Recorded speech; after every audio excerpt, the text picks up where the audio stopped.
materi kita hari ini adalah menggali ide bisnis. Satu gambaran besar bahwa habis ini aku akan bisnis apa. Menggali ide bisnis itu diantaranya memang harus murni dari yang kalian inginkan, murni dari hal-hal yang memang membuat kalian senang melakukan itu.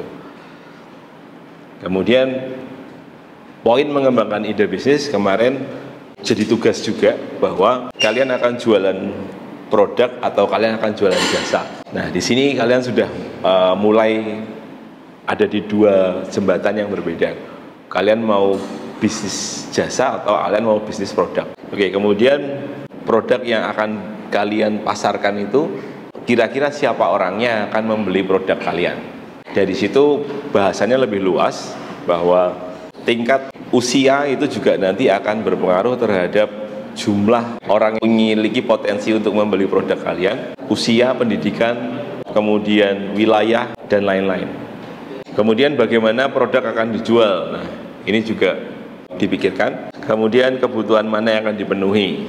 Nah, seperti yang kemarin kita bahas dari sebuah gambar uang saku di kampus ini per anak 1 juta gitu.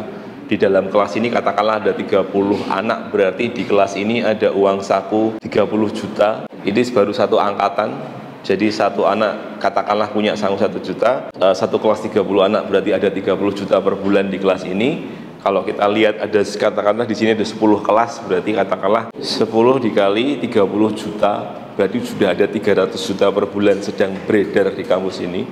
Ini kita lagi ngomong 10 kelas, belum angkatan. Berapa angkatan dikali berapa dan dikali berapa. Nah, ketika kebutuhan mana yang akan dipenuhi dari sebuah gambar pie chart itu kalian tahu bahwa oh ternyata dari 1 juta itu mahasiswa rata-rata mengeluarkan 150.000 untuk laundry. Berarti tinggal dikalikan jumlah uang yang ada di kampus ini, ambil 150.000 dari 1 jutanya berarti sekitar 15%. Berarti 15% dari uang yang beredar di kampus ini semuanya larinya ke laundry. Ketika Anda membuka laundry di depan gang kampus atau di sekitaran kos-kosan yang ada di kampus ini, berarti itu sudah memenuhi kebutuhan tentang itu. Sehingga garis besar yang kita highlight adalah kebutuhan. Anda menjual sesuatu yang memang itu dibutuhkan. Kalau nggak dibutuhkan, kenapa Anda harus jual? Paham ya? Jadi orang banyak berjualan tapi sebenarnya bisnis yang dia buat itu sebenarnya tidak ada sisi pemenuhan atas kebutuhan. Yang perlu di-highlight di sini adalah kebutuhan mana yang akan dipenuhi. Atau memang orang mengeluarkan uang ekstra nggak masalah, tapi karena itu butuh. Bukan uang ekstra itu dikeluarkan bukan karena dia ingin mendapatkan kepuasan, tapi memang uang ekstra itu dikeluarkan memang karena dia butuh. Mau nggak mau dia harus keluar gitu. Sekarang kita akan bahas masalah menciptakan ide menurut ahlinya. Dari sekian banyak penelitian terhadap orang-orang yang sudah memiliki usaha, si peneliti melakukan penelitian terhadap orang-orang tersebut, kemudian bertanya kepada mereka menjadi sebuah penelitian, kemudian dipublishkan menjadi sebuah paper penelitian. Oleh Ireland 2010 terdapat beberapa cara untuk memancing dan menciptakan suatu ide bisnis yang handal berangkat dari pola pikir. Nah, ini pernah diajarkan di semester awal bahwa mindset itu adalah sesuatu yang bisa mengubah segalanya. Bahwa berkali-kali saya ulangi lagi dan ini akan berlaku untuk Anda ke depan bahwa mindset itu adalah sesuatu yang satu-satunya yang masih bisa Anda perjuangkan untuk hidup Anda. Itu adalah mindset. Oke ya, balik lagi ya, bahwa zona kita dalam berpikir itu adalah zona yang bentuknya seperti ini. Paling luar itu namanya God spot. God spot itu adalah sesuatu yang memang Anda nggak bisa meraih itu. Manusia kalau lari sampai ke God spot itu dia bisa gila, karena itu God spot. God spot itu adalah posisi di mana kita sebagai manusia udah tahu bahwa ini kita nggak ada hubungannya lagi terhadap apa yang ada di dalam diri kita. Karena itu urusannya adalah kita dengan yang di atas. Tapi yang paling dalam itu adalah sesuatu yang masih bisa kita kendalikan. Semakin keluar, semakin tidak bisa kita kendalikan. Dan levelnya itu kan banyak banget ya. Kayak misalnya kamu lahir di mana, itu udah nggak bisa dikendalikan. Oke? kamu mau lahir jam berapa dan lain sebagainya, itu udah nggak bisa dikendalikan. Kemudian kamu mau makan apa itu sudah dekat, itu masih bisa kamu kendalikan. Terus misalnya omongan tetangga itu nggak bisa kamu kendalikan juga. Tapi yang paling bisa kamu kendalikan di titik ini adalah mindset kamu. Ketika pola pikir kamu sudah kamu buat, dari situlah pola pikir kamu akan membentuk kamu seperti apa. Ketakutan yang kamu pikirkan berkali-kali itu bisa menjadi sebuah doa. Nah, mindset itu paling mahal. Ketika kamu bilang kamu nggak bisa, ya udah kamu nggak bisa. Ketika kamu bilang aku buruk, ya kamu buruk. Ketika kamu bilang kamu nggak berguna, ya kamu nggak berguna. Ketika kamu bilang aku orangnya kayak gini, ya kamu kayak gitu. Gimana cara membuat mindset? Oke, menurut ahlinya, mindset itu dibuat dengan cara 4 hal sederhana, yaitu brainstorming. Kemudian brainstorming artinya kamu bertukar ide ya, bertukar ide dengan orang. Jadi storm itu kan kondisi yang bahasa Inggris, jadi bahasa Inggris itu kan sophisticated ya. Jadi kayak piece of cake, pernah dengar kata-kata piece of cake? Piece of cake itu kan potongan dari sebuah kue gitu. Tapi sebenarnya sophisticated. Piece of cake itu artinya adalah mudah. Jadi ketika ada brainstorming juga bukan berarti otaknya di strom, otaknya kena bledek gitu. Tapi otakmu itu diaktifkan lagi gitu, diaktifkan lagi untuk bertukar ide dengan orang-orang yang punya usaha. Kemudian kamu perlu datang ke perpustakaan. Kemudian adalah customer advisor board. Nah, customer itu, saya ulangi lagi, customer itu adalah sesuatu hal yang memiliki sifat yang sangat mematikan terhadap sebuah usaha. Saya ulangi lagi, Anda akan lebih percaya. Di sini ada Alif dan Bambang. Alif dan Bambang adalah dua sahabat sejoli. Misalnya, saya lagi menggambarkan dua orang ini mempercayai satu dengan yang lain. Kebetulan Bambang adalah customer-nya Telkomsel yang dikecewakan pada saat itu. Kemudian Alif bertanya, Bambang, internet yang bagus apa? Maka Bambang menjawab, jangan pakai Telkomsel, karena Bambang pernah dikecewakan oleh Telkomsel. Posisi Bambang itu berada di daerah yang memang tidak terjangkau oleh sinyal Telkomsel. Tapi as a customer, sebagai customer yang dikecewakan, omongan Bambang ini langsung bisa mematikan Telkom, karena Alif akan lebih percaya Bambang daripada Alif percaya dengan Telkomselnya langsung, karena Bambang adalah customer advisory. Jadi itulah bahayanya apa kata teman Anda. Berhati-hatilah dengan kondisi menjaga kepuasan pelanggan. Satu pelanggan yang nggak puas maka berdampak terhadap calon pelanggan yang lain. Pernah nggak kalian dengar ada isu jangan makan di sana karena di warung itu ada iler pocong gitu misalnya? Pernah nggak? Pernah nggak? Pernah kan?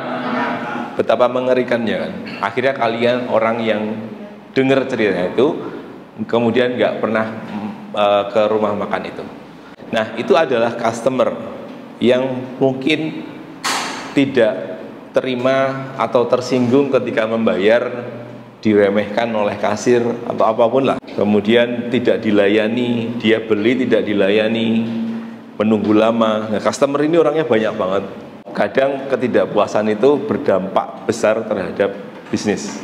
Makanya ketika kita lihat ada customer advisory board, itu adalah kondisi customer diminta untuk memberi saran. Jangan tertutup dengan saran, karena saran dari customer adalah hal yang paling berharga buat usaha Anda.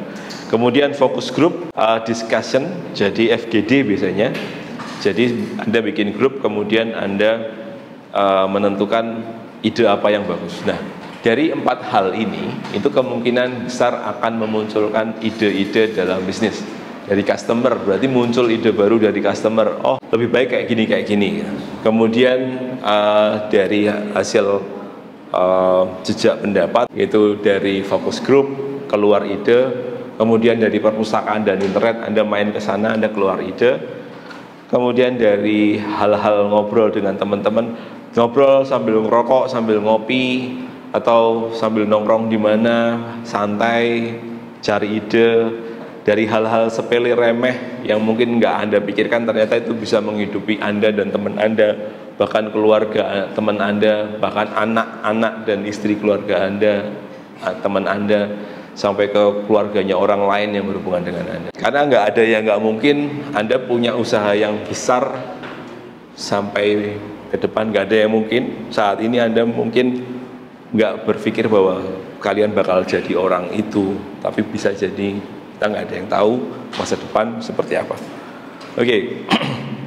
Kemudian masuk ke tahapan berikutnya adalah bisnis sekaligus menyalurkan hobi. Itu akan sangat menyenangkan ketika Anda paham bahwa bisnis dengan hobi itu adalah suatu hal yang berbeda.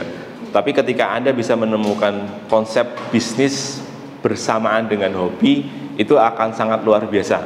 Karena apa? Karena tanpa Anda sadari bahwa perasaan bahagia menjalani hobi itu bisa membangkitkan semangat hidup Anda juga pada akhirnya.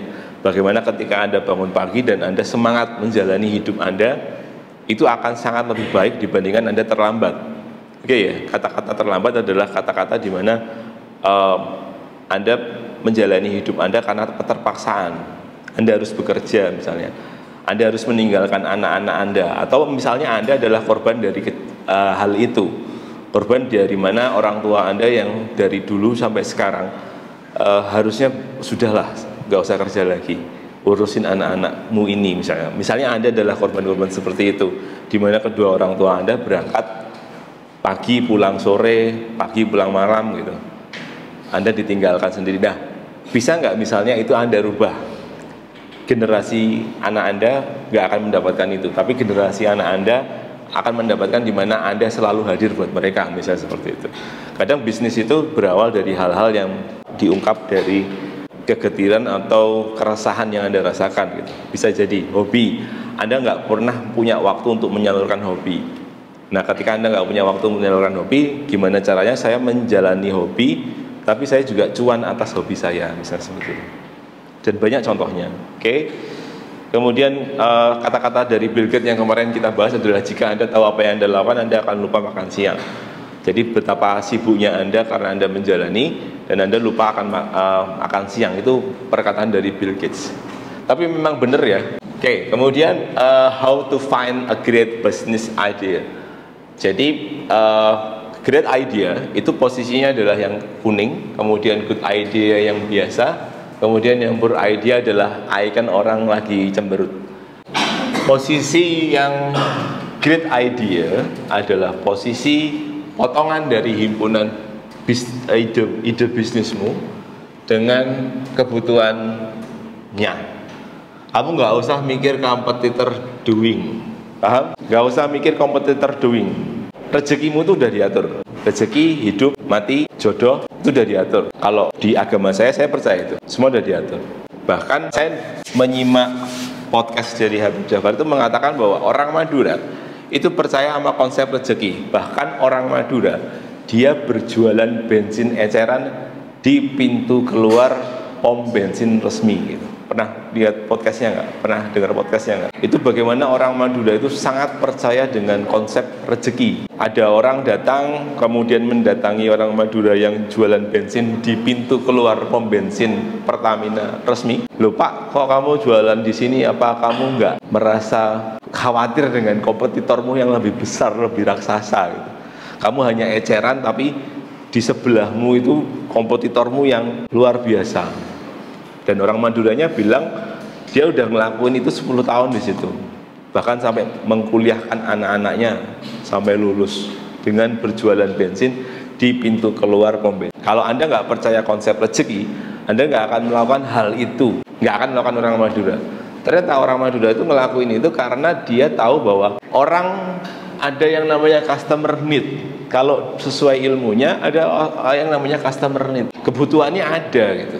Nah, kamu punya idenya nggak? Kamu ngelihatnya dari idemu dulu atau dari kebutuhannya dulu? Tapi kalau kamu berada di tengah-tengah ini, bahwa idemu dengan kebutuhan itu ada hubungannya, maka ya kemungkinan itu adalah great business idea.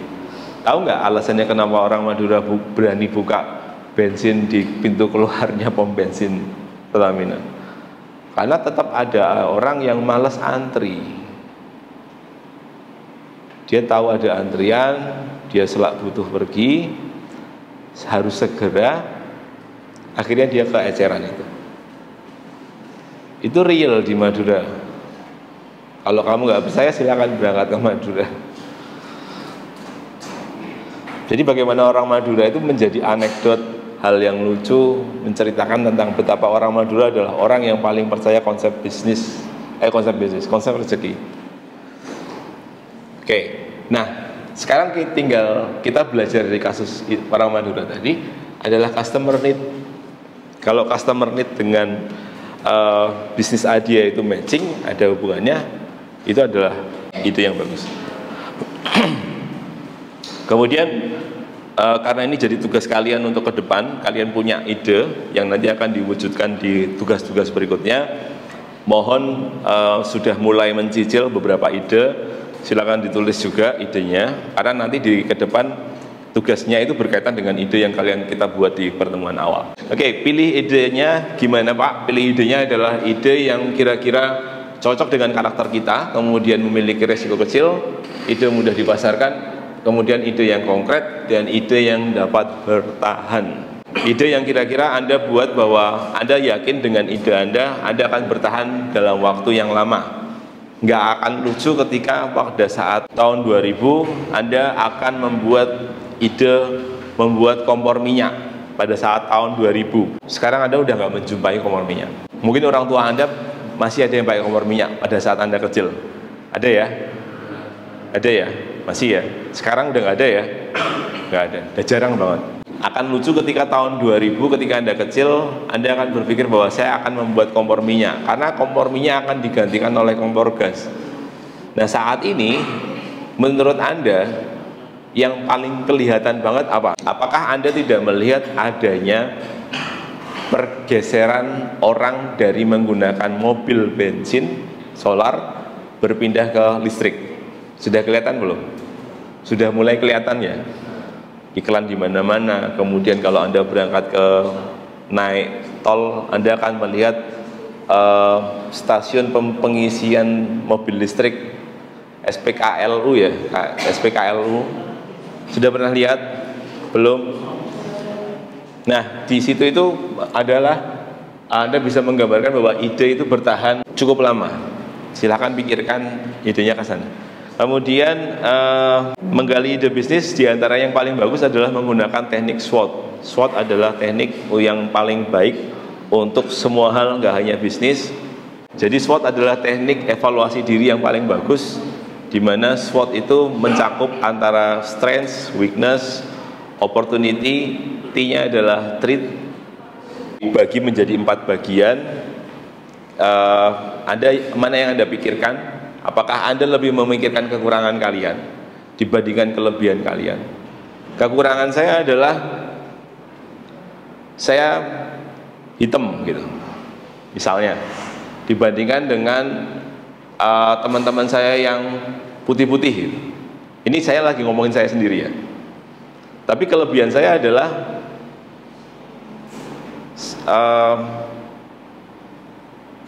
saya lucu misalnya gitu.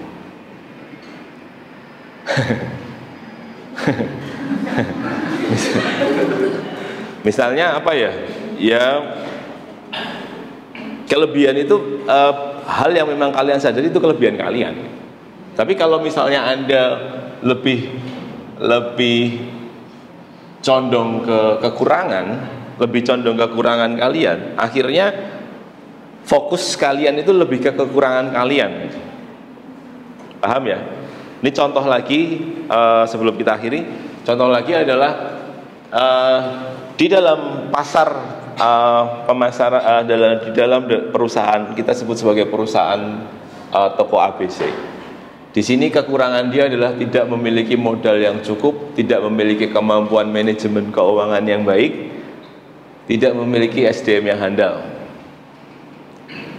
Itu kekurangan tuh. Toko ABC kalau sehari-hari dia fokus terhadap kekurangan, dia nggak ngelakuin apapun. Paham ya? Paham ya?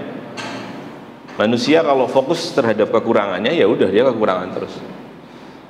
Tapi nyatanya meskipun kekurangan saya adalah hitam keriting, nyatanya saya masih bisa punya istri, masih punya anak, masih bisa senang gitu. Meskipun itu kekurangan saya tidak perlu harus suntik putih, saya nggak harus bonding. Nah, kelebihan saya yang bisa saya rasakan adalah saya merasa saya punya kelebihan yang orang lain nggak punya kelebihan. Kira-kira di sini yang punya unyeng, tahu unyeng nggak? Unyeng ini loh. Tahu? Yang unyeng tahu ya? Di sini ada yang unyeng-unyengnya 3 nggak? 3 apa 4? Ada nggak? 3. Nah, orang yang punya unyeng-unyeng 3 itu punya kelebihan.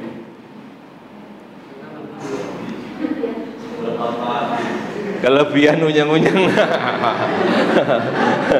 Tapi kelebihan yang bisa tahu tuh kamu sendiri.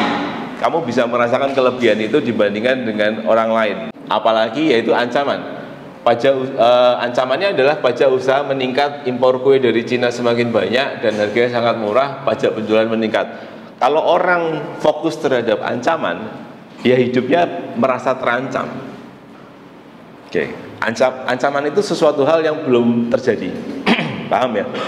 Ancaman itu adalah suatu hal yang belum terjadi dan suatu hal yang menakut-nakuti. Itu namanya ancaman dan kemungkinan akan terjadi.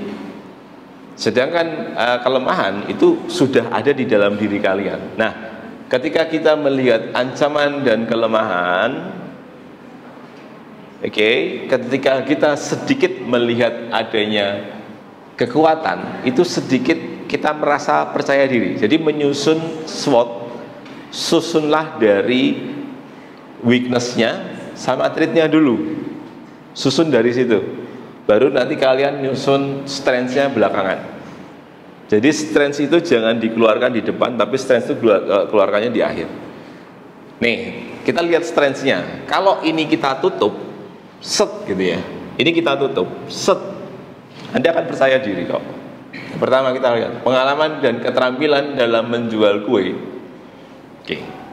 Kamu bisa bikin kue, pengalaman. Memiliki pengetahuan mengenai jaringan pemasaran kue. Nah, tuh. Memiliki lokasi bisnis yang strategis. Nah, tuh. Ya. Jadi ngelihat kekuatan, jadi Anda jadi pede. Kalau ini Anda tutupin, Anda pede. Kemudian opportunity, peluang. Peluang itu belum terjadi, tapi bisa Anda raih. Yang pertama adalah belum terdapat toko kue lain di daerah tersebut. Nah, meningkatnya daya beli masyarakat terhadap kue. Nah, harga bahan baku kue di lokasi kami murah. Nah, susun itu untuk menggali bisnis Anda, idenya apa, kemudian Anda melihat kemungkinan dia bertahan atau tidak, lakukan. Masalah rezeki, percaya sama orang Madura tadi, tolong diingat. Oke, kemudian balik lagi ke topik prinsip dasar bisnis. Di Indonesia itu banyak sekali orang bersekolah, orang dari SD, SMP, SMA, banyak banget orang sekolah. Apakah Anda nggak berpikir untuk melihat adanya customer needs di situ? Di Jogja, customer needs-nya adalah orang itu pingin jadi orang pinter di Jogja. Karena semua orang pada sekolah di Jogja itu banyak banget dari SD, SMP, SMA. Customer need apa sih? Sebenarnya anak-anak sekolah itu yang dibutuhkan apa sih? Kalian ngelihat nggak di situ ada apa? Kemudian Anda berpikir idenya apa? Apakah Anda nggak berpikir untuk bikin platform belajar yang asik gitu? Apakah Anda nggak berpikir tentang ruang guru? Apakah ruang guru sudah mencukupi kebutuhan itu? Apakah Anda nggak berpikir tentang Brandly? Apakah Brandly sudah mencukupi kebutuhan itu? Apakah Anda nggak meriset itu? Apakah anak-anak SD itu tetap butuh les? Apakah anak-anak SMP tetap butuh les? Mereka les di mana? Bahasa Inggris mereka ngambil les di mana? Apakah Anda nggak ngelihat itu dijadikan sebuah ide?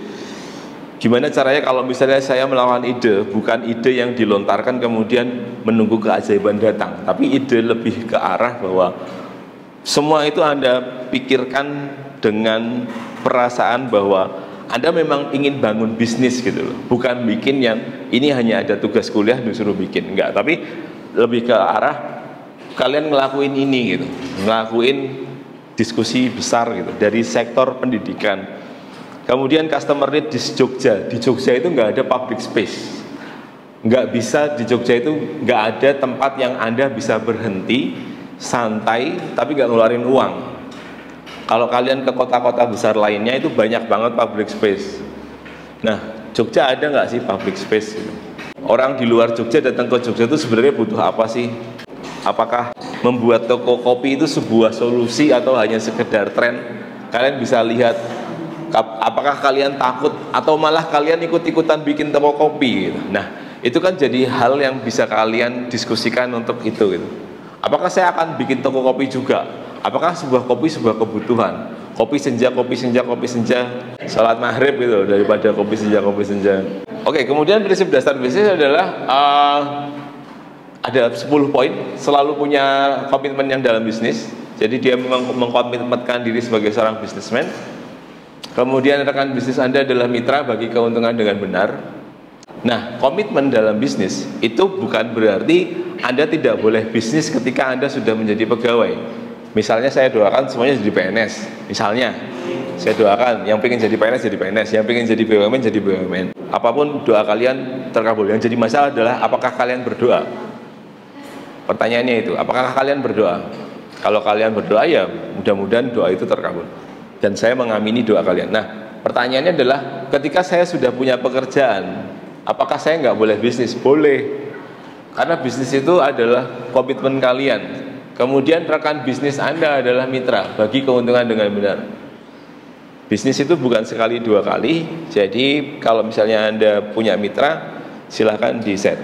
Oke, sebelum kita akhiri di sini, saya ingin sharing dengan teman-teman. Apakah di sini ada yang sudah menjalani bisnis? Dan saya ingin dengar cerita dari teman-teman. Ada? Yang lain adalah kamu harus merayakan setiap kesuksesan. Kemudian minta masukan, saran, kemudian selalu memuaskan. Nah, ini kata-kata tadi yang saya bilang tentang bagaimana kepuasan itu berpengaruh. Oke, kemudian kendalikan keuangan, coba cari ide yang berlawanan. Nah, kira-kira ada yang mau ditanyakan? Atau mungkin ada yang mau sharing dengan seperti Mbak Tiara yang saat ini sedang berjuang menjalani bisnis kecil-kecilan. Ada lagi? Ada? Tidak ada? Oke. Kemarin sudah diberikan tugas. Mungkin ada yang belum mengerjakan? Sudah ya? Baru tadi. Oke. Oke, hari ini kita ada tugas sebentar. Sebentar saya buatkan dulu.